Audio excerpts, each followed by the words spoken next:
تو آدمی اپنے بیوی اور بچوں کی وجہ سے ہلاک ہو جائے گا۔ اگر بیوی بچے نہ ہوئے تو والدین اسے ہلاک کر دیں گے، اگر والدین بھی نہ ہوئے تو رشتہ دار ہلاک کر دیں گے، رشتہ دار نہ ہوئے تو پھر پڑوسیوں کی وجہ سے ہلاک ہو جائے گا۔ صحابہ نے عرض کیا یا رسول اللہ صلی اللہ علیہ وسلم، یہ کیسے ہوگا کہ ماں باپ کی وجہ سے، بیوی بچوں کی وجہ سے بندہ ہلاک ہو جائے؟ تو نبی پاک صلی اللہ تعالی وسلم نے فرمایا کہ وہ اسے تنگی معیشت پر اور شرم دلائیں گے، اس وقت وہ اپنے آپ کو ہلاکت کی جگہوں میں لے جائے گا۔ ان مردوں کے لیے اس میں سیکھنے کی بہت سی چیزیں ہیں، اور عورتوں کے لیے بھی، کہ جو معاشرے کی باتیں سن کر اپنی تھوڑی روزی، چھوٹے کاروبار اور تھوڑی آمدنی کے گلے شکوے کرتے ہوئے، چھوٹے مکان کے بارے میں گلے شکوے کرتے ہوئے، چھوٹی سواریوں کے بارے میں گلے شکوے کرتے ہیں، یہ سارے گلے شکوے کر کرا کے بندہ پھر حرام کی طرف بڑھتا ہے، بچوں کی فرمائشیں پوری کرنے کے لیے، بیوی کی فرمائشیں پوری کرنے کے لیے، گھر والوں کے طعنے سنتا ہے، بندہ پھر ذہنی اذیت اور مایوسی کا شکار ہو جاتا ہے۔ اسے کچھ سمجھ نہیں آ رہا ہوتا کہ آخر وہ کرے تو کیا کرے، چونکہ اسے بیوی بچوں کی فرمائشیں بھی پوری کرنی ہیں، وسائل بھی کم ہیں، لہٰذا وہ ان بے جا فرمائشیں پوری کرنے کے لیے حلال اور حرام کی تمیز کیے بغیر اپنی قبر اور اپنی آخرت کو داؤ پہ لگانے کا فیصلہ کر لیتا ہے۔ جیسا کہ حضرت سیدنا ابو ہریرہ رضی اللہ تعالیٰ عنہ سے روایت ہے، نبی پاک صلی اللہ تعالیٰ علیہ وآلہ وسلم نے فرمایا یأتی علی الناس زمان لا یمال المرء ما اخذ منہ امن الحلال ام من الحرام۔ فرمایا کہ لوگوں پر ایک زمانہ ایسا آئے گا کہ آدمی کو اس بات کی کوئی پرواہ نہ ہوگی کہ اس نے مال کہاں سے حاصل کیا، حرام سے یا حلال سے۔ مفتی احمد یار خان نعیمی اس حدیث کی شرح میں فرماتے ہیں، یعنی آخر زمانے میں لوگ دین سے بے پرواہ ہو جائیں گے، پیٹ کی فکر میں ہر طرح پھنس جائیں گے، آمدنی بڑھانے، مال جمع کرنے کی فکر کریں گے، ہر حرام اور حلال لینے پر دلیر ہو جائیں گے، جیسا کہ آج کل عام ہے۔ لیکن یاد رکھیے جن اہل و عیال کے لیے ہم دن رات کماتے ہیں، وہی کل بروز قیامت ہماری رسوائی اور بربادی کا سبب بنیں گے۔ اگرچہ ماں باپ، بیوی بچے، قرابت دار، ان کے حقوق کی ادائیگی ہمارے ذمہ ہے، لیکن ہم ان کی خواہشات پوری کرنے اور ان کے طعنوں سے بچنے کے لیے حرام اور حلال کی پرواہ کیے بغیر مال و دولت کماتے رہے، مشکل وقت میں انہیں صبر و شکر، توکل اور قناعت کا ذہن بنانے کی بجائے حلال اور حرام کی تمیز کیے بغیر اگر کماتے رہے، انہیں حلال اور حرام کی تمیز نہ سکھائی، تو کل بروز قیامت یہی اولاد اور یہی گھر والے ہمارے خلاف اللہ کی بارگاہ میں کھڑے ہو جائیں گے، مقدمہ کریں گے، ہمیں پکڑ لیں گے۔ حضرت سیدنا فقی ابو لیث سمرقندی رحمۃ اللہ تعالی علیہ نقل فرماتے ہیں، کہتے ہیں کہ مرد سے تعلق رکھنے والوں میں سب سے پہلے اس کی زوجہ اور اس کی اولاد ہے، یعنی قیامت کے دن سب سے پہلے اللہ کی بارگاہ میں مرد کے خلاف کھڑے ہونے والے اس کی اولاد اور اس کی بیوی ہیں۔ پہلا مقدمہ جو ہمیں قیامت کے دن لڑنا پڑے گا وہ اپنی بیوی اور بچوں کے خلاف لڑنا پڑے گا، یہ ہم پہ سب سے پہلا کیس کریں گے قیامت کے۔ جو آج ہماری زندگی میں سب سے پہلی ترجیح ہے، ہر مرد کی زندگی میں ماں باپ کے بعد پہلی ترجیح اس کی اولاد اور اس کی بیوی ہے، جن کے لیے ہم نے کمانا ہے، جن کو ہم نے کھلانا ہے، جن کو ہم نے پڑھانا ہے، جن کو ہم نے مکان اور دنیا کی ہر سہولت دینی ہے۔ قیامت کے دن سب سے پہلا کیس ہمارے خلاف اللہ کی بارگاہ میں یہ کریں گے، اللہ کی بارگاہ میں عرض کریں گے، ہمارے رب ہمیں اس بندے سے ہمارا حق دلا۔ ہمارے بارے میں ہمارے بیوی بچے کہیں گے، کیونکہ اس نے ہمیں کبھی دینی امور کی تعلیم نہیں دی، یہ ہمیں دنیا میں حرام کھلاتا رہا جس کا ہمیں علم ہی نہیں تھا۔ نبی پاک صلی اللہ تعالی علیہ وسلم نے فرمایا پھر اس بندے کو اتنا مارا جائے گا، اتنا مارا جائے گا کہ اس کا گوشت جڑ جائے گا، پھر اسے میزان ترازو کے پاس لایا جائے گا، فرشتے پہاڑوں کے برابر اس کی نیکیاں لے کے آئیں گے، جو اس نے زندگی میں نمازیں پڑھی، حج کیے، روزے رکھے، سخاوتیں کی، ہر سال یہ حج کے لیے جاتا رہا، عمرے کرتا رہا،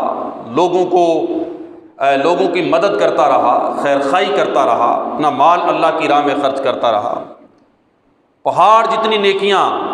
یہ جو تہجد گزاریاں کرتا رہا، راتوں کو جاگ جاگ کے اللہ کی عبادت کرتا رہا، پہاڑ جتنی نیکیاں فرشتے لے کر آئیں گے۔ جب ان کو ترازو میں رکھنے لگیں گے تو اس کے بال بچوں میں سے ایک آگے آ کے کہے گا میری نیکیاں کم ہیں، تو وہ اس کی نیکیوں میں لے لے گا، پھر دوسرا آ کر کہے گا کہ تو نے مجھے سود کھلایا تھا، وہ بھی اس کی نیکیوں میں لے لے گا۔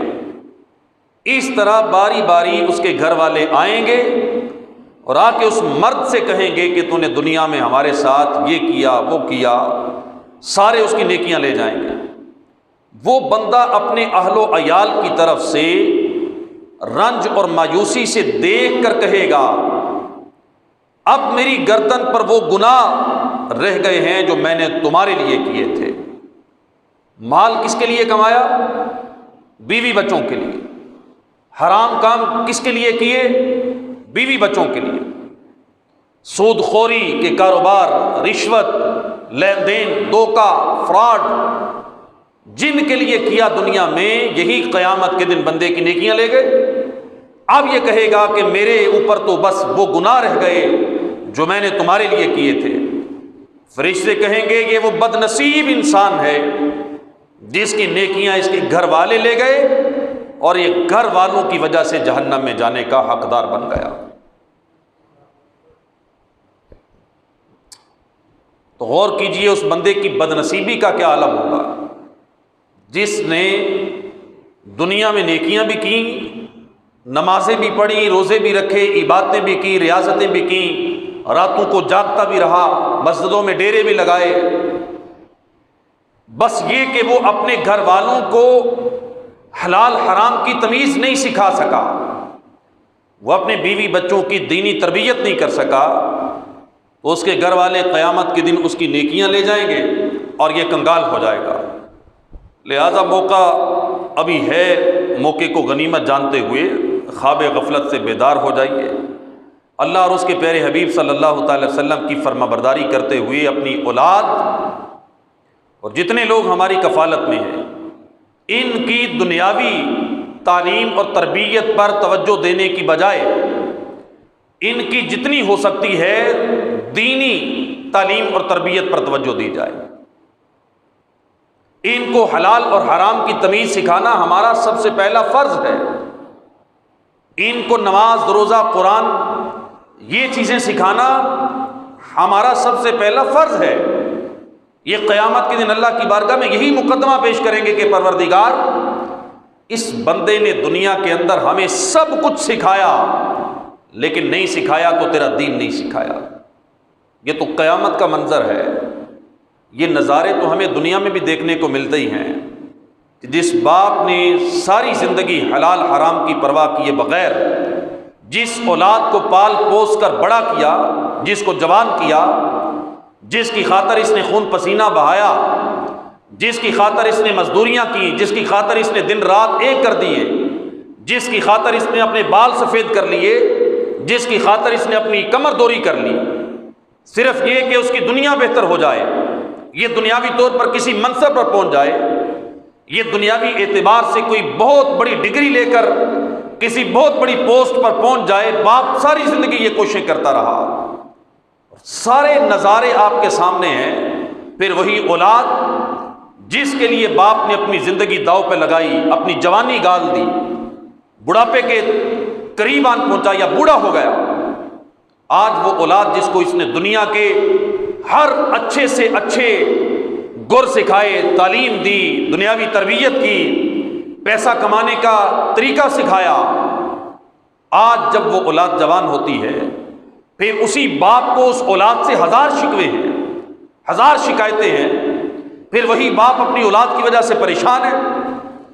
پھر وہی باپ بڑھاپے کے اندر اپنا سہارا ڈھونڈ رہا ہے۔ دنیاوی اعتبار سے بھی اور دینی اعتبار سے بھی، اخروی اعتبار سے بھی فائدہ اسی میں ہے کہ بندہ اپنی اولاد کے لیے سب سے پہلے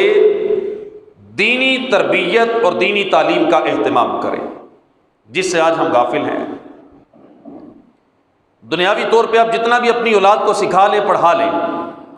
یہ جتنا زیادہ پڑھ جائیں گے، جتنے بڑے منصب اور مقام پر پہنچ جائیں گے،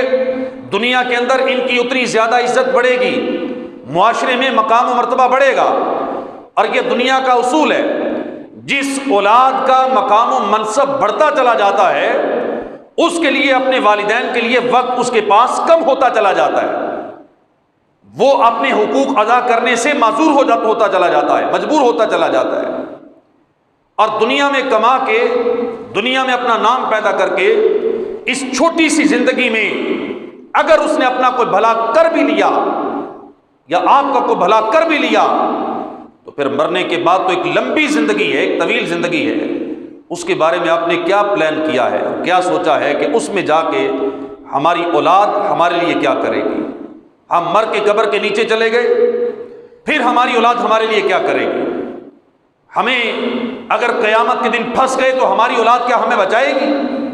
میرا بیٹا میری بیٹی کام آئیں گے؟ یہ تو وہ آپ سمجھ لیں کہ گروہ ہے کہ جو قیامت کے دن سب سے پہلے ہمارے خلاف اللہ کی بارگاہ میں مقدمہ لڑنے کے لیے آئیں گے۔ سب سے پہلا مقدمہ ہماری اولاد اور ہماری بیوی ہمارے خلاف قیامت کے دن لڑے گی۔ اور کتنا بڑا دھوکہ ہے کہ جو سب سے پہلے قیامت کے دن ہمارے خلاف اپوزٹ کھڑے ہوں گے، جو سب سے بڑے دشمن قیامت کے دن ہمارے ہوں گے، جو ہمیں قیامت کے دن بخشیں گے نہیں،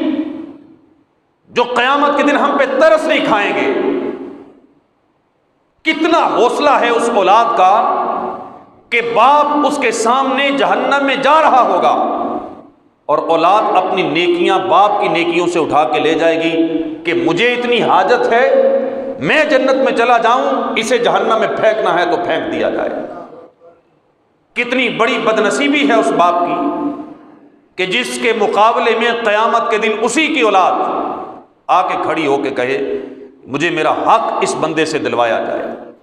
آج دنیا کے اندر آپ دیکھیں، کسی کورٹ کچہری میں اگر باپ کے سامنے بیٹا کھڑا ہو جائے، اپنا حق مانگنے کے لیے کھڑا ہو جائے اور اپنے باپ کے اوپر ایف آئی آر کروا دے یا اسے تھانے کچہریوں میں لے کے جائے، تو آپ کی رائے کیا ہوگی اس بیٹے کے بارے میں، اس اولاد کے بارے میں کہ جو اپنے باپ کو تھانے کچہریوں میں لے کے گیا، کورٹ کچہریوں میں گھسیٹا، وکیل اپنے باپ کے خلاف ہائر کیے، اپنے باپ کو جج کے سامنے پیش کیا، اپنے باپ کے اوپر مقدمہ دائر کر دیا؟ آپ کی رائے کیا ہوگی؟ آپ ایسی اولاد کو کیا کہیں گے؟ نافرمان، گستاخ، بے ادب، بے وقوف، جاہل، ان پڑھ، گنوار، ناخلف، کیا کیا کہیں گے کہ جس نے دنیا کی ایک عدالت میں اپنے باپ کے اوپر مقدمہ درج کر دیا ہے، اپنے باپ کے خلاف وہ کورٹ میں چلا گیا، تھانے کچہری میں چلا گیا، آپ تقریباً یہی الفاظ اس کے لیے استعمال کریں گے نا جو میں نے بولے ہیں کہ ناخلف ہے، نافرمان ہے، یہ جاہل ہے، یہ احسان فراموش ہے، یہ سارے الفاظ آپ بولیں گے۔ وہ دنیا کی ایک عدالت میں گیا ہے جہاں سے اس کا باپ بری بھی ہو سکتا ہے، جہاں سے نکل بھی سکتا ہے، جہاں اگر اس کا باپ ہار بھی گیا تو اپنے بیٹے کی وجہ سے زیادہ جیل میں چلا جائے گا نا، زیادہ سے زیادہ اسے جیل کی ہوا کھانی پڑے گی۔ تو بیٹے کے بارے میں ہمارے تاثرات یہ ہیں کہ یہ ناخلف، نافرمان، گستاخ، بے ادب، احسان فراموش ہے۔ تو آپ مجھے جواب دیں، دنیا کی عدالت میں اگر باپ کے خلاف بیٹا کھڑا ہو جائے تو یہ گستاخ اور بے ادب اور ناخلف اور احسان فراموش ہے۔ باپ کا بس چلے تو اس بیٹے کو اپنی جائیداد سے آگ کرے، باپ کا بس چلے تو اسے اپنے گھر سے نکال دے، باپ کا بس چلے، کرتے بھی ہیں والدین، اس کے لیے اپنا چہرہ دیکھنا حرام قرار دے دے، اپنے گھر میں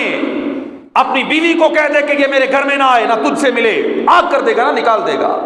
کیونکہ اس نے میرے خلاف مقدمہ درج کیا، اس نے مجھے کورٹ کچہریوں میں گھسیٹا ہے۔ یہی کرے گا باپ بھی۔ معاشرہ، محلے دار، رشتہ دار سب اس بچے کو برا کہیں گے جس نے اپنے باپ کے خلاف مقدمہ درج کر دیا ہے، جو اپنے باپ کو تھانے میں بند کروا چکا، جو اپنے باپ کو کچہری میں لے گیا،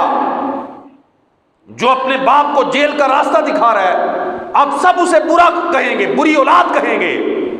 میرے نبی صلی اللہ تعالی وسلم کا فرمان سنیے، حضور نے فرمایا قیامت کے دن تمہارے خلاف سب سے پہلا مقدمہ اللہ کی بارگاہ میں جو لے کر آئیں گے نا، وہ تمہاری اولاد اور تمہاری بیوی ہوگی۔ یہ سب سے پہلا مقدمہ تمہارے خلاف درج کروائیں گے، اور جیل بھیجنے کے لیے نہیں، تمہیں جہنم میں بھیجنے کے لیے۔ یہ تمہیں تھانے کچہریوں کے چکر نہیں لگوانا چاہتے، یہ تمہارے بارے میں کہیں گے کہ اسے جہنم میں ڈال دیا جائے کہ اس نے دنیا کے اندر ہمارے حقوق ادا نہیں کیے۔ کیا حقوق ادا نہیں کیے؟ اس نے ہمیں حلال حرام کی تمیز نہیں سکھائی، یہ ہمیں سود کے پیسے کھلاتا رہا، رشوت خوریاں کر کے ہمارا پیٹ بھرتا رہا۔ اولاد کو ایک بار تو سوچنا چاہیے تھا، اس نے جتنا بھی گناہ کیا، جتنے بھی سود خوریاں کی، رشوت خوری کی ہے، دھوکے دیے ہیں، فراڈ کیا ہے، جھوٹ بولے ہیں، اپنی ذات کے لیے تو نہیں کیا، اس نے تو سارا کچھ ہمارے لیے کیا تھا۔ بیوی کی فرمائشیں پوری کرنے کے لیے، بیٹوں کی فرمائشیں پوری کرنے کے لیے، بیٹیوں کو جہیز دینے کے لیے، بیٹیوں کی شادیاں کرنے کے لیے، یہ ساری زندگی حرام کماتا رہا، محنت مزدوریاں کرتا رہا، لوگوں کو دھوکے دیتا رہا۔ میرے بچے خوشحال ہو جائیں، میری بچی خوشحال ہو جائے، میرا بچہ کسی اچھے اسکول کالج میں پڑھ کے کہیں افسر لگ جائے، یہ حرام کما کما کے اپنے بچوں کو کہیں پہنچانے کے لیے کوششیں کرتا رہا۔ اور آج قیامت کے میدان میں وہی بچہ جو دنیا کے اندر اسی کی حرام کمائی کی وجہ سے بہت بڑا افسر بھی لگ گیا تھا، بہت زیادہ سہولتیں بھی اسے دنیا میں ملی تھیں، لیکن قیامت کے دن یہ کسی چیز کا لحاظ نہیں کرے گا، سیدھا آ کے اللہ کی بارگاہ میں عرض کرے گا کہ اس بندے کو میری جگہ جہنم میں ڈالنا ہے تو اسے ڈالا جائے، میری نیکیاں کم ہیں تو اس کی نیکیوں سے لے کر دی جائیں، مجھے اگر میرے گناہ زیادہ ہیں تو میرے گناہ میرے باپ کے کھاتے میں ڈالے جائیں، اس کو جہنم میں ڈالو، یہ جہنم میں ڈالے جانے کا حقدار ہے، یہ اصل مجرم ہے ہمارا، پورے گھر کا، پوری فیملی کا سب سے بڑا مجرم یہ ہے، اس کو سب کی بدلے میں جہنم میں ڈالا جائے۔ بیوی بھی کہے گی، بچے بھی باری باری آ کے کہیں گے، اور بیٹیاں بھی کہیں گی، یہ سب قیامت کے دن میں یوم یفر المرء من اخیہ وامہ وابیہ وصاحبتہ وبنیہ، قیامت کے دن کا نقشہ اللہ پاک نے جو قرآن پاک میں بیان کیا ہے اس میں یہ ہے، اس دن بندے سے اس کی اولاد بھی بھاگے گی، رشتہ دار بھاگیں گے، بیٹی بھاگے گی، بیٹا بھاگے گا، کوئی بھی ایسا نہیں ہوگا جسے اپنے باپ پہ ترس آئے گا۔ یہ ترس کھانا صرف دنیا میں ہے، وہ بھی بعض اولادیں ترس کھاتی ہیں، بعض نہیں کھاتی، بیٹے تو ویسے ہی کم ترس کھاتے ہیں، بعض بیٹیاں ہوتی ہیں کہ اسے بوڑھے والدین پہ ترس آ جاتا ہے، لیکن قیامت کے دن نہ بیٹی نہ بیٹا کوئی کسی پہ کسی طرح کا ترس نہیں کھائے گا۔ آج بیوی کی باتیں، گھر والوں کی باتیں، طرح طرح کے ان کے تانے، طرح طرح کی ان کی فرمائشیں، یہ پوری کرنے کے لیے بندہ مارا مارا پھر آیا۔ نبی پاک صلی اللہ تعالی وسلم نے فرمایا نا کہ اس کی اولاد نہیں تو بیوی، بیوی نہیں تو ماں باپ، ماں باپ نہیں تو رشتہ دار، رشتہ دار نہیں تو پڑوسی، یہ سب اسے جہنم میں ڈالیں گے۔ کیسے ڈالیں گے؟ بیوی فرمائشیں کرے گی، اولاد تانے دے گی، بعض بیویاں بھی تانے دیتی، فلاں نے اتنا بڑا گھر بنا لیا، ہمارا ہے ہی نہیں، اتنی گرمی میں فلاں کے گھر میں اے سی لگا ہے، ہمارا پنکھا بھی پرانا ہو گیا، فلاں کے گھر میں یو پی ایس، فلاں کے گھر میں جنریٹر چل رہے ہیں، ہمارا یو پی ایس بھی نہیں ہے۔ یہ بیویوں کے تانے، عورتوں کے تانے، اولاد کے تانے انسان کا ذہن خراب کرتے ہیں اور انسان مجبور ہو کے حرام کی طرف جاتا ہے۔ نہیں، اپنی تنخواہ میں نہ یو پی ایس آ سکتا ہے، نہ جنریٹر لگوا سکتے ہیں، اپنی تنخواہ میں اے سی بھی افورڈ نہیں کر سکتے، اپنی سیلری میں، اپنی کمائی میں ہم نئی سہولتیں دے سکتے۔ پھر یہ اولاد، بیوی بچے بندے کو مجبور کرتے ہیں کہ چلو حرام کا دروازہ کھولا جائے، حرام کما کے ان کو یو پی ایس لگوا کے دیے جائے، جنریٹر لگا کے دیے جائیں، اے سی لگا کے دیے جائیں، ان کو ہر عید پہ 4 جوڑے بنا کے دیے جائیں، ان کے اسکولوں کی فیسیں ادا کی جائیں۔ یہ حرام کما کما کے بندہ جن کو پال رہے ہیں نا، قیامت کے دن یہی سب سے پہلے مدعی ہوں گے، سب سے پہلا مقدمہ بندے کے خلاف یہی اللہ کی بارگاہ میں پیش کریں گے۔ نبی پاک صلی اللہ تعالی وسلم کی حدیث پاک کو سامنے رکھیے، اس بندے کی بدنصیبی کا عالم کیا ہوگا کہ جو قیامت کے دن نیکیاں لے کر آئے گا اور کنگال ہو کر جہنم میں چلا جائے گا۔ نبی پاک صلی اللہ تعالی وسلم نے اس زمانے کے بارے میں فرمایا کہ یاتی علی الناس زمان الصابر فیہم علی دینہ کالقابض علی الجمر۔ فرمایا میری امت پر ایک زمانہ ایسا بھی آئے گا کہ ان میں اپنے دین پر صبر کرنے والا ایسے ہوگا جیسے ہاتھ میں انگارہ پکڑنے والا ہو۔ دین پر صبر کرنا اتنا مشکل ہو جائے گا جتنا ہاتھ میں انگارہ پکڑنا مشکل ہوتا ہے۔ دین پر عمل کرنا، دیندار بن کے رہنا، دین والی وضاقتہ بنا کے رکھنا، دین کی باتیں کرنا، گھر والوں کو دین کی تبلیغ کرنا، بیوی بچوں کو دین سکھانا، اپنے بچوں کو دیندار بنانا، اپنے بچوں کو قرآن اور دین کی تعلیم دینا، یہ اتنا مشکل ہو جائے گا کہ جیسے ہاتھ میں انگارہ پکڑنا مشکل ہوتا ہے۔ آج اب دیکھیں نبی پاک صلی اللہ تعالی وسلم کی حدیث بالکل سچی ہے، ہماری آنکھوں کے سامنے ہے کہ دین پر چلنا اتنا ہی مشکل ہے جتنا نبی پاک صلی اللہ تعالی وسلم نے ارشاد فرمایا۔ دین پر چلنے کی وجہ سے کیا دین پر چلنے والوں کو تانے نہیں سننے پڑتے؟ ایک نوجوان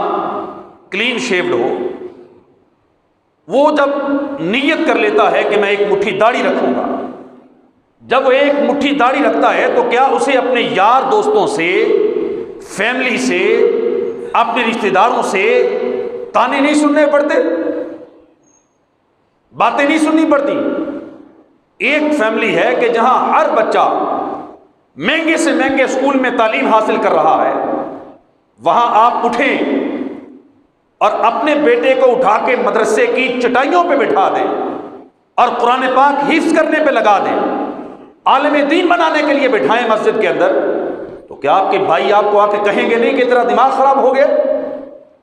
بچے کا مستقبل خراب کر رہے ہو؟ کیا یہ تانے سننے کو نہیں ملیں گے؟ جو بندہ حرام چھوڑ کے حلال کما کے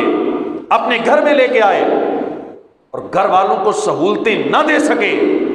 حرام کے دروازے اس کے سامنے کھلے ہیں، اس کی ساتھ والی کرسی پہ بیٹھا ہوا بندہ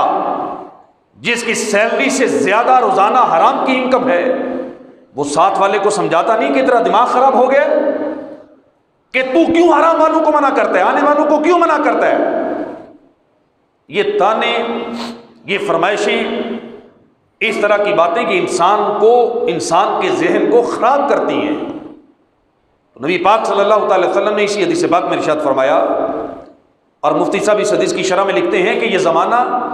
قریب قیامت ہوگا اور اس کی ابتدا آج ہو چکی ہے. یہ مفتی صاحب آج سے 50 60 70 سال پہلے فرما گئے کہ اس کی ابتدا ہو گئی، کہ فی زمانہ دیندار بن کر رہنا مشکل ہے، داڑھی رکھنا، نماز کی پابندی کرنا مشکل ہو گیا، سود سے بچنا مشکل ہو گیا. اور مزید فرماتے ہیں کہ جیسے ہاتھ میں آگ کا انگارہ رکھنا بڑے صبر والے بندے کا کام ہے، اسی طرح اس وقت ایک مخلص اور کامل مسلمان بننا بھی بڑے صبر والے بندے کا کام ہے. فَإِنَّ ذَلِكَ مِنْ عَزْمِ الْأُمُورِ، ہمت والے لوگوں کا کام ہے اس دور میں دیندار بن کے اور دیندار ہو کے رہنا، مخلص ہو کے کامل مسلمان بننا اتنا ہی مشکل ہے. یہ اس بندے سے پوچھئے کہ جو دیندار بننا چاہتا ہے، جس کے گھر میں اس کے بیٹے اور اس کی بیٹی کی شادی ہے، وہ چاہتا ہے کہ میرے گھر میں حرام کام نہ ہو، وہ چاہتا ہے کہ میں اپنے گھر میں بینڈ باجا، میوزک، یہ مووی بنانے والے، بے پردگی، بیٹیوں کا سج سمر کے باہر نکلنا، میں یہ اپنے گھر میں نہ ہونے دوں. میں اپنے گھر میں دین نافذ کروں، رسول اللہ صلی اللہ تعالی وسلم کے بتائے ہوئے طریقے کے مطابق اپنی بیٹی کا نکاح کروں، نبی پاک صلی اللہ تعالی وسلم کی سنت کے مطابق اپنی بیٹی کو اپنے گھر سے الوداع کہوں، میں اپنے بیٹے کی شادی ویسے ہی کروں جیسے میرے نبی نے فرمایا تھا. اس بندے سے پوچھے کہ دین پر چلنا کتنا مشکل ہے، اس سے پوچھے کہ انگارہ ہاتھ میں پکڑنا آسان ہے یا دین پہ چلنا آسان ہے، وہ کہے گا انگارہ ہاتھ میں پکڑنا پھر بھی آسان ہے، لیکن دین پر چلنا لوگوں نے اس سے بھی زیادہ مشکل بنا دیا. یہ نبی پاک صلی اللہ تعالی وسلم نے فرمایا کہ لوگ تمہارے لیے دین پہ چلنا اتنا مشکل کر دیں گے، اتنا مشکل کر دیں گے کہ جتنا ہاتھ میں انگارہ پکڑنا مشکل ہوتا ہے. مفتی صاحب نے حدیث پاک کی شرح اپنے دور میں فرمائی تھی، اب بے باکی اور بے راہ روی کئی گنا بڑھ چکی. یہ بات کسی سے ڈکی چھپی نہیں کہ فی زمانہ جو عورت برقع پہن لیتی ہے، شرعی پردہ کرتی ہے، دیور اور جیٹھ کے سامنے نہیں آتی، شریعت اور سنت کے مطابق زندگی گزارنا چاہتی ہے، اس عورت کے لیے خاندان میں اس کا جینا حرام کر دیا جاتا ہے، اسے تانے دیے جاتے ہیں. وہ عورت جو اپنے کزن سے پردہ کرنا چاہتی ہے، کیونکہ شریعت کے اندر کزن، خالہ زاد، ماموں زاد یہ سب نامحرم ہیں، اس عورت کو تانے دیے جاتے ہیں، اس بیٹی کو پورا خاندان تانے دیتا ہے اور بڑے آرام سے کہتے ہیں یہ تمہارے بھائیوں کی طرح ہے، بھائی لگتے ہیں تمہارے. دیور جیٹھ کے پردے کے بارے میں نبی پاک صلی اللہ تعالی وسلم سے جب پوچھا گیا کہ کیا بھابھی اپنے دیور سے پردہ کرے گی، اللہ کے نبی نے فرمایا دیور تو موت ہے، یعنی سب سے زیادہ گناہ کا چانس ایک عورت کے لیے اس کے دیور اور جیٹھ کی طرف سے ہے، جس کو آج ہمارے معاشرے میں بڑے براڈ مائنڈڈ لوگ جو ہیں، جو اپنے آپ کو بڑے وسیع نظر، وسیع ذہن اور وسیع قلب کہتے ہیں، جو اپنے آپ کو پڑھا لکھا طبقہ شمار کرتے ہیں، وہ کہتے ہیں یہ تنگ نظری ہے کہ تم عورت کے لیے قید لگاؤ گے کہ دیور جیٹھ سے بھی پردہ کرے، کزن سے بھی پردہ کرے. لیکن نبی پاک صلی اللہ تعالی وسلم سے بڑا دنیا کے اندر براڈ مائنڈڈ کوئی نہیں ہو سکتا، میرے آقا صلی اللہ تعالی وسلم سے زیادہ وسیع نظر بھی کوئی نہیں ہو سکتا، میرے آقا صلی اللہ تعالی وسلم سے بڑا اور کھلا کسی کا ذہن نہیں ہو سکتا. میرے آقا صلی اللہ تعالی وسلم جو فرمایا یہ حق، سچ اور حق فرمایا، اور اس کے رزلٹ اور اس کے نتائج،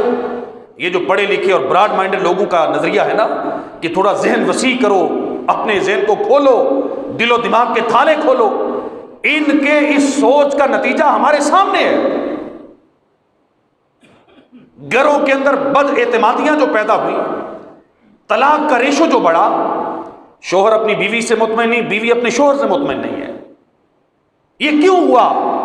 یہ تب ہوا کہ جب ہم نے نبی پاک صلی اللہ تعالی وسلم کی ان احادیث مبارکہ کو اگنور کیا. کتنے شرم کی بات ہے کہ جب ایک مرد اپنی عورت کو غیر مردوں سے ملنے کی اجازت اس لیے دے رہا ہے کہ مجھے بھی غیر عورتیں دیکھنے کا موقع ملے گا، جب ایک مرد اپنی عورت کا تعارف اپنے دوست کے ساتھ یہ کہہ کے کرواتا ہے کہ یہ تمہاری بابی ہے، تو وہ دل میں خواہش رکھتا ہے کہ اب یہ بھی اپنی بیوی سے میرا تعارف کروائے کہ میں بھی اس کا کچھ لگتا ہوں. یہ غلیظ سوچ ہمیں مجبور کرتی ہے، ہم اپنی بیویوں کی عزتیں نیلام کرتے پھر رہے ہیں، تعارف کرواتے پھر رہے ہیں، انہیں غیر محرموں کے سامنے لے جا کے نمائش کرتے پھر رہے ہیں، صرف اس لیے کہ ہمیں بھی موقع ملے گا، ہمیں بھی اپنی نظر گندی کرنے کا موقع ملے گا. اور پھر ہم سمجھتے ہیں کہ ہمارے ذہن میں گندا خیال کوئی نہیں آتا. وہ نہ مرد ہے، وہ اپنی مردانگی دیکھے کہ جس کو تنہائی میں عورت کے ساتھ میل ملاپ بھی ہو، گفتگو بھی کرے، ہاتھوں میں ہاتھ بھی ڈالے اور پھر بھی کہے مجھے کچھ نہیں ہوتا. نبی پاک صلی اللہ تعالی وسلم نے فرمایا ایک مرد اور ایک عورت جب بھی تنہائی میں جمع ہوں گے ان کے درمیان شیطان آ کے بیٹھ جائے گا. شیطان پہلے اور مرد کو ورغلائے گا، پھر عورت کے ذہن میں ڈالے گا. گندے خیالات ڈالنا اس کا کام ہے، یہ ڈالے گا خیالات. یہ نبی پاک صلی اللہ تعالی وسلم کی حدیث مبارکہ ہے، اور حضور نے جو فرمایا سچ فرمایا. اگر آپ اس سے انکار بھی کر دیں، آپ اس سے بے خبری کا اظہار بھی کر دیں، آپ اس کو ماننے سے قطعاً انکار کر دیں، تو پھر یہی کہا جائے گا کہ آپ نے آنکھیں بند کر لی ہیں. جس طرح وہ کبوتر بلی کو دیکھ کے آنکھیں بند کر لیتا ہے، اسے لگتا ہے کہ اب یہ مجھے نہیں کھائے گی، آنکھیں بند کر لیتا ہے کہ بلی مجھے نہیں کھائے گی. یہ آنکھیں بند کر لینا بلی کو اور ہوشیار کر دیتا ہے. اگر ہم کہتے ہیں کہ ہماری بیوی، ہماری بہن، ہماری بیٹی غیر مردوں میں آئے جائے، کزنوں کے ساتھ اٹھے بیٹھے، گھومے پھرے، کچھ نہیں ہوگا، تو یہ ہمارا آپ سمجھ لیں کہ ہم نے آنکھیں بند کر لی ہیں. اب جو ہوگا وہ ہم دیکھنا ہی نہیں چاہتے، اور جو ہو رہا ہے اس سے ہم چشم پوشی کر رہے ہیں. معاشرہ گواہ ہے، ہمارے سامنے ہے. آپ اگر بے خبر ہیں تو پتہ نہیں مجھے، ہم بے خبر نہیں ہیں. معاشرے کی تباہیاں، طلاقوں کا بڑھتا ہوا تناسب، رشتوں کے اندر بد اعتمادی، بیوی شوہر سے شاکی ہے، شوہر کو بیوی پر شک ہے، یہ ساری رپورٹیں ایک دو نہیں، تسلسل کے ساتھ آ رہی ہیں، تسلسل کے ساتھ، اور بڑی تعداد میں آ رہی ہیں. وجہ کیا ہے؟ وجہ یہی ہے کہ ہم نے کبوتر کی طرح آنکھیں بند کرنا شروع کر دی. ہم نے نبی پاک صلی اللہ تعالی وسلم کے فرامین کو پسے پشت ڈالنا شروع کر دیا. میرے نبی صلی اللہ تعالی وسلم سے بڑھ کر نیک، صالح، متقی، پرہیزگار، اللہ کا خوف رکھنے والا کائنات میں آیا ہی کوئی نہیں، آیا ہی کوئی نہیں ساری کائنات میں. لیکن میرے آقا صلی اللہ تعالی وسلم نے اپنی زندگی میں کبھی کسی نامحرم عورت کے ہاتھ میں ہاتھ نہیں دیا. بیعت بھی کیا تو پردے میں رکھ کے کلمہ پڑھایا. اور اپنی گھر کی خواتین کے بارے میں میرے آقا صلی اللہ تعالی وسلم کی غیرت یہ تھی، ہمیں سکھانے کے لیے تھی کہ جب عائشہ صدیقہ رضی اللہ تعالی عنہا سے فرمایا کہ تم پردہ کرو، اور نبینا صحابی آئے، انہوں نے عرض کیا کہ حضور وہ تو ہمیں دیکھ ہی نہیں رہے، پردہ کس سے کریں؟ اللہ کے نبی نے فرمایا کہ وہ نہیں دیکھ رہے، تم تو اسے دیکھ رہی ہو نا. یہ غیرت دیکھیں کتنی ضروری ہے ایمان کے اندر، جو نبی پاک صلی اللہ تعالی وسلم نے سکھائی. اللہ کے نبی صلی اللہ تعالی وسلم ایک دفعہ سفر میں تھے، تو آپ کے سفر کے اندر ایک ایسا بندہ تھا جس کی آواز بڑی پیاری تھی، سر بڑے پیارے تھے. وہ اونٹوں کو ہانکنے والا غلام تھا، اور لوگ اپنے اونٹوں کے لیے غلام رکھتے تھے، اور وہ غلام رکھتے تھے جس کی آواز، سانس اور سر پیاری ہوتی، کیونکہ یہ اونٹوں کو تھکنے نہیں دیتے تھے. جب اونٹ تھک جاتے تھے نا تو ایسا نغمہ یہ گاتے تھے کہ اونٹ دوبارہ جوان ہو کے پھر دوڑ شروع کر دیتے. سفر میں نبی پاک صلی اللہ تعالی وسلم کے ساتھ کچھ خواتین بھی تھیں، اور یہ ہدی خان جسے کہا جاتا ہے، اونٹوں کو ہانکنے والا، یہ بھی ایک بندہ تھا۔ اس نے بڑے پیارے سر میں جب کوئی نغمہ گایا اونٹوں کو اٹھانے کے لیے، جائز تھا، ناجائز تو نہیں تھا۔ نبی پاک صلی اللہ تعالی وسلم کے سامنے ناجائز تو نہیں گا سکتے تھے۔ حضور نے انہیں بلایا اور بلا کے فرمایا کہ اب تم گاؤ گے نہیں، اب تمہاری آواز نہیں نکلے۔ عرض کی حضور کیوں؟ فرمایا ہمارے قافلے میں خواتین بھی ہیں، اور خواتین کے بارے میں حضور نے فرمایا کہ یہ نازک شیشیاں ہیں۔ یہ کیا ہیں؟ نازک شیشیاں ہیں، تھوڑی سی ٹھیس لگنے کی دیر ہے یہ ٹوٹ جائیں گے۔ تیری نیت خراب نہیں ہے، ان کی نیت بھی خراب نہیں ہے، لیکن جو میں جانتا ہوں وہ تم نہیں جانتے۔ عورت کا دل بڑا نازک ہوتا ہے، یہ مرد کی آواز سن کے بھی پھسل سکتا ہے، اتنا اس کو بچانا پڑتا ہے، اتنی اپنی بیٹیوں کی بہنوں کی نگہبانی کرنی پڑتی ہے۔ یہ نازک شیشیاں ہیں، ان کو تو کینکروں سے بھی بچانا تھا، پھولوں سے بھی بچانا تھا کہیں ٹوٹ نہ جائیں، لیکن بد نصیبی کا عالم یہ ہے کہ انہیں پتھروں کے حوالے کر دیا گیا، انہیں گھروں سے نکال دیا گیا، بیچاریوں پہ ترس نہیں کھایا گیا کہ کل کو اگر یہ اجڑی، اگر ان کی زندگی میں کوئی نہ ہونے والی چیز ہو گئی، اس کا قصور تو یہ ہے کہ اس نے ناسمجھی کا اظہار کیا، لیکن اس سے بڑا قصور اس کا ہے جس نے اس نازک شیشی کو اٹھا کے پتھروں کے سامنے رکھا۔ اسے نہیں پتا تھا یہ میری بیٹی ہے، بہن ہے، بیوی ہے، اس کا دماغ جلدی پھسل سکتا ہے، یہ جلدی باتوں میں آ جاتی ہے، اس کو بہلانا پھسلانا مشکل نہیں ہے۔ معاشرے کے اندر وہ مرد کے جو اس خباثت کا شکار ہے، ان کے لیے مشکل نہیں ہے عورتوں کو بہلانا پھسلانا۔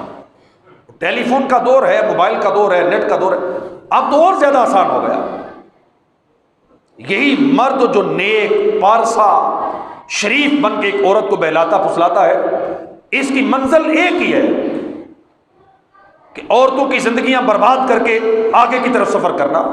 ہم کیوں نہیں ان باتوں کو سمجھ رہے؟ نبی پاک صلی اللہ تعالی وسلم ہمیں کئی سو سال پہلے سمجھا گئے کہ ان نازک شیشیوں کی اتنی حفاظت کرنی ہے کہ کسی غیر محرم مرد کی آواز بھی ان کے کانوں میں نہ پڑے،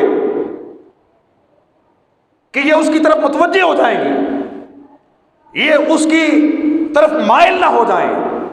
یہ نبی پاک صلی اللہ تعالی وسلم کی تعلیم و تربیت تو دیکھیں آپ۔ ہم کیوں پھر بے فکر ہو گئے؟ ہم کیوں اپنے گھروں پہ اس نگاہ سے کیوں توجہ نہیں دیتے؟ ہم ٹھیک ہے گھروں کے اندر شک کرنا یہ رشتوں کو خراب کرتا ہے، کسی مرد کو اپنی بیوی کے بارے میں شک نہیں کرنا چاہیے، بیوی کو مرد کے بارے میں اعتماد کی فضا گھر میں رکھنی چاہیے۔ جس رشتے کے اندر شک آ جائے گا وہ رشتہ چل نہیں سکے گا۔ شک کی دراڑ کبھی بھی تمہارے رشتے کی عمارت کو قائم نہیں رہنے دے گی۔ میں آپ سے عرض کر رہا ہوں کہ اگر آپ شکی مزاج ہیں، خدا کا واسطہ اپنے دل صاف کریں، اپنی بیٹیوں کے بارے میں، بیوی کے بارے میں، بہنوں کے بارے میں دل صاف کریں، لیکن میں یہ بھی ساتھ کہوں گا خدا کا واسطہ ہے کہ نظر کھلی رکھیں، دل صاف کریں لیکن آنکھیں کھلی رکھیں۔ جو ہمارا فرض ہے وہ ہم نے ادا کرنا ہے، جتنی ہماری ذمہ داری ہے وہ ہم ادا کریں، اور پھر اللہ کی بارگاہ میں دعا کریں کہ یا اللہ معاملہ تیرے سپرد ہے، عزتوں کی حفاظت کرنے والا تو ہے، ہماری عزتوں کو، ہمارے گھر کی عزتوں کو محفوظ رکھ، اور یہ کہ اپنی نگاہ کو بھی پاک رکھے۔ جو مرد کسی عورت کے بارے میں اپنی نگاہ گندی کر لیتا ہے وہ انتظار کرے کہ کوئی نہ کوئی اس کے گھر میں بھی نظر لگا کے بیٹھا ہوا ہے، کوئی نہ کوئی اس کے گھر کی عزت کو بھی داغدار کر دے گا۔ یہ اصول ہے، اور حدیث پاک میں یہ اصول بیان کیا گیا۔ نبی پاک صلی اللہ تعالی وسلم نے فرمایا کہ تم اپنی نگاہ پاک رکھو، اللہ تمہاری عورتوں کی عزتوں کو محفوظ فرما دے گا۔ تم اپنی نگاہ پاک کر لو، اپنا کردار ستھرا کر لو، یہ بھی ایک علاج ہے۔ لیکن اس کے ساتھ ساتھ تو نبی پاک صلی اللہ تعالی وسلم نے ہماری تربیت فرمائی ہے، اس کو سامنے رکھیے کہ نیکی کے راستے پر چلنا واقعی مشکل ہے، واقعی مشکل ہے۔ آپ جب گھر میں اس طرح کی باتیں کریں گے تو ہو سکتا ہے اب تو طرح طرح کے تانے ملیں، لیکن ہم نے اپنا فرض ادا کرنا ہے۔ قیامت کی نشانیوں میں یہ جو نشانی بیان کی گئی کہ یاتی علی الناس زمان الصابر فیہم علی دینہ کالقابض علی الجمر، ایک زمانہ لوگوں پر ایسا آئے گا دین پر صبر کرنے والا ہاتھ میں انگارہ پکڑنے والے کی طرح ہوگا۔ ہمت کرے، دنیا انتہائی مختصر ہے، اس کے اندر اگر ہم نبی پاک صلی اللہ تعالی وسلم کی حدیث کو سامنے رکھیں اور دین پر عمل کرنے والے بنے۔ آپ نے دیکھا ہوگا کہ جن لوگوں کو اللہ پاک دین کا شعور دے دیتا ہے، سمجھ دے دیتا ہے، جو دین پر عمل کرنے کی نیت کر لیتے ہیں نا، اللہ پاک پھر ان کے لیے راستے کھول دیتا ہے، راستے بنا دیتا ہے۔ یہ آپ نے دیکھا ہوگا، آسانیاں پیدا کر دیتا ہے۔ بعض لوگوں کو حرام کی آفر ہوتی ہے، نہیں قبول کرتے، حلال کی طرف اپنی نظر رکھتے ہیں۔ اب دیکھیں ان کی زندگی میں اللہ پاک اگرچہ مال اتنا نہیں آیا، حرام کمانے والے کی طرح اس نے بڑی کوٹھی بھی نہیں بنائی، گاڑی بھی نہیں خریدی، لیکن اللہ پاک اسے خوشحالی دے گا۔ خوشحالی نام ہے سکون کا، جس کے گھر کے اندر تھوڑا کما کے سکون ہے، خوشحالی ہے۔ بہت زیادہ کمانے والا بھی کبھی کبھی اس کے گھر کو رشک کی نگاہ سے دیکھتا ہے۔ یار جس طرح کا سکون اللہ نے اسے دیا ہے، اس طرح کا سکون اللہ مجھے بھی دے۔ اور زیادہ کمانے کے چکر میں بعض اوقات بندہ بے سکون ہوتا ہے۔ وہ محاورہ کسی نے ایک کہاوت سنائی تھی کہ ایک بندہ دریا کے کنارے بیٹھ کے مچھلیاں پکڑ رہا تھا، اس نے 2 مچھلیاں پکڑی، اپنے تھیلے میں ڈالی اور گھر کی طرف چل پڑا۔ راستے میں اسے کوئی سمجھدار بندہ مل گیا، جس طرح آج کل موٹیویشنل سپیکر ہے۔ اس نے کہا اللہ کے بندے 2 مچھلیوں سے بنے گا کیا؟ اس نے کہا ایک شام کو پکاؤں گا، ایک صبح پکاؤں گا، اور کل پھر یہاں سے آ کے 2 پکڑ کے چلا جاؤں گا۔ وہ بیٹھ گیا نیچے، بیٹھ کے اس نے سگریٹ لگایا، سگریٹ لگا کے ٹانگ پہ ٹانگ رکھی اور اسے اپنی زندگی کے بارے میں بتانے لگا اس موٹیویشنل سپیکر کو۔ لیکن وہ اس کا ذہن بنانے لگا کہ تم اور مچھلیاں پکڑو، دریا میں مچھلیاں بہت زیادہ ہیں۔ اس نے کہا میں کیا کروں گا؟ اس نے کہا تم زیادہ مچھلیاں پکڑو گے، جا کے انہیں شہر میں بیچو گے، پیسے زیادہ ملیں گے۔ اس نے کہا پھر کیا ہوگا؟ اس نے کہا پیسے آئیں گے، پھر اور زیادہ کاروبار پھیلانا، آگے 2-4 بندے رکھ لینا، پھر شہر میں بڑی دکان بنانا، پھر ایک نہیں پھر تیری کئی دکانیں ہوں گی۔ اس طرح ہمت کرنے سے تو آگے بڑھتا چلا جائے گا۔ اس نے کہا پھر کیا ہوگا؟